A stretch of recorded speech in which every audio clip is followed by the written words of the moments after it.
Welcome to Lakshmi food. સ્વાગત છે તમારું મારી યુટ્યુબ ચેનલમાં. તો ચાલો આપણે આલુ મટરની સેન્ડવિચ તો ઘણી વખત બનાવતા હોઈએ છીએ. આજે આપણે બનાવવાના છે ચીઝ મેયોનીઝ સેન્ડવિચ. એના માટે મેં અડધી વાટકી મેયોનીઝ, અડધી વાટકી શેજવાન ચટણી, અડધી વાટકી કેપ્સિકમ, અડધી વાટકી ડુંગળી, અડધી વાટકી કોબીજ, અડધી વાટકી ટમેટાં અને એક વાટકી અહીંયા બટાકું બાફેલું લીધેલું છે. ચીઝ લેવાની છે. અહીંયા આપણે લીધેલો છે આમચૂર પાવડર અને રેડ ચીલી ફ્લેક્સ અને ઓરેગાનો. આ બધી જ વસ્તુ તમારા ઘરમાં રહેલી એક વાટકીનું માપ સેટ કરી લેવાનું છે ને એ મુજબ આપણે બધા જ વેજીટેબલ્સને એડ કરી દેવાના છે. 1 બાય 1 એક બાઉલની અંદર હું બધા જ વેજીટેબલ્સ આવી રીતે એડ કરતી જઉં છું. બધા ઝીણા ચોપ કરીને લેવાના છે. આ વેજીટેબલ્સની અંદર તમને હજી કોઈ પણ વેજીટેબલ્સ ફાવતા હોય તો એ આમાં એડ કરી દેવાના છે. અત્યારે હું આટલા જ વેજીટેબલ્સ આમાં ઉમેરી અને સેન્ડવિચ બનાવવાની છું. આની અંદર આમચૂર પાવડર અને ચાટ મસાલો મિક્સ કરીને લીધેલો છે. હવે આની અંદર આપણે અડધી વાટકી એટલે કે ત્રણ ચમચી જેવી આપણી મેયોનીઝ લીધેલી છે. આપણા વેજીટેબલ્સ પ્રમાણે અને તમને મેયોનીઝ કેટલી ભાવે છે એ પ્રમાણે લેવાની છે. અહીંયા શેજવાન ચટણી આવે છે એ એડ કરી લઉં છું. શેજવાન ચટણી અને મેયોનીઝનું કોમ્બિનેશન બહુ જ સારું લાગે છે. આપણે બાફેલા બટાકા પણ લીધેલા છે પણ એને આપણે અત્યારે એડ નથી કરવાના, નહીં તો આવી રીતે મિક્સ કરીએ તો આપણા બટાકા તૂટી જાય છે અને એકદમ એની ગ્રેવી જેવું થઈ જાય છે. એટલા માટે આપણે એને પાછળથી એડ કરીશું.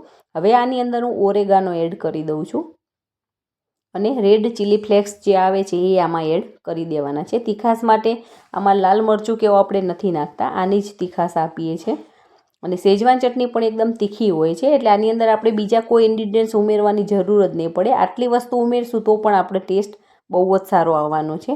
અને હજી આની અંદર આપણે ટોમેટો કેચઅપ પણ ઉમેરી છે પણ એ લાસ્ટમાં ઉમેરીશું. હવે આપણે બટાકાને આની અંદર એડ કરી લઈશું અને ચીઝ આપણે જે ચીઝના ક્યુબ લીધેલા છે આની અંદર ખમણી લેવાના છે. ચીઝ તમે ઉપરથી સ્પ્રિંકલ કરો તો પણ ચાલે, પણ આની અંદર જે ખમણી લઈએ છીએ એને શેકાય એટલે મસ્ત અંદર મેલ્ટ પણ થઈ જાય છે અને અંદરથી ટેક્સચર એનું સારું બને છે અને ટેસ્ટ પણ સારો આવે છે ચીઝનો. એટલે હું આની અંદર જ એડ કરી દઉં છું. 2 ક્યુબ જેવા મેં આમાં ચીઝ લીધેલી છે. તમને જેટલી પસંદ હોય એટલી ચીઝ આમાં ઉમેરી લેવાની છે. વધારે પસંદ હોય તો તમે વધારે પણ એડ કરી શકો છો.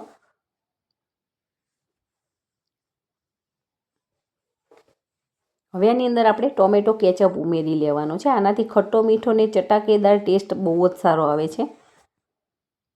આ બધાનું કોમ્બિનેશન જોરદાર લાગે છે અને આને તમે કાચી પણ ખાઈ શકો છો બનાવીને અને ગ્રીલ કરીને પણ ખાઈ શકો છો. અત્યારે હું શેકીને બનાવું છું પણ આ સેન્ડવિચ તમને કાચી પણ સરસ લાગશે કેમ કે વેજીટેબલ્સ છે એટલા માટે.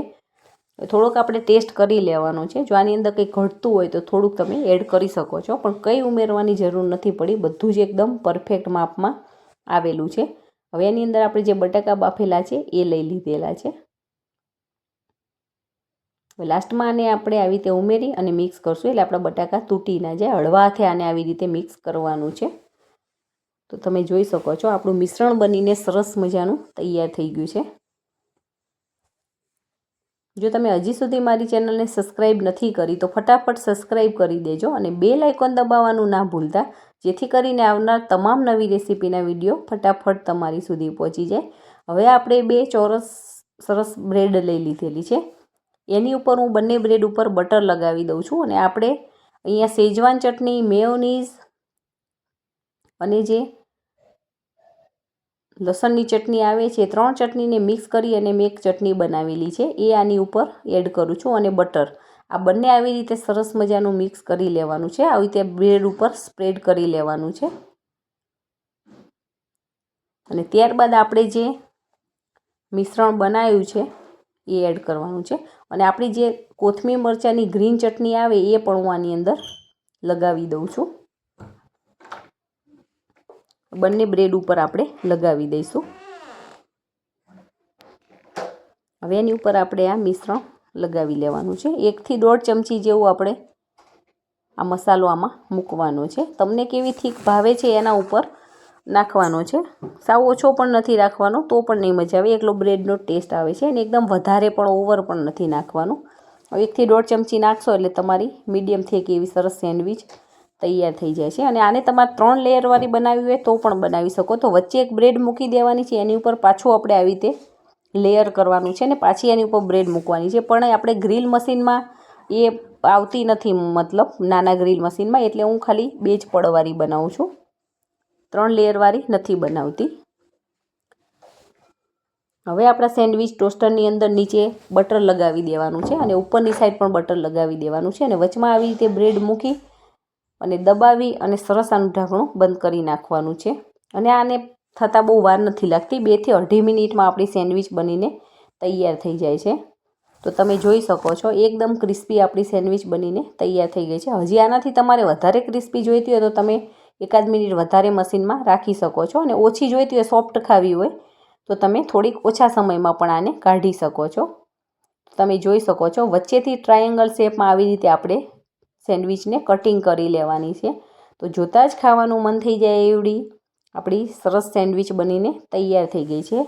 એને ખજૂર આંબલીની ચટણી, ગ્રીન ચટણી અને ટોમેટો કેચઅપ એ ત્રણેયની મિક્સ ચટણી મેં અહીંયા બનાવી લીધેલી છે.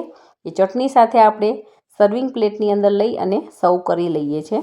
તો તમે પણ બનાવો, અને જો તમે પહેલી વખત બનાવતા હશો તો પણ તમારી સેન્ડવિચ સરસ બનશે. તો તમે પણ બનાવો અને એન્જોય કરો. Thank you.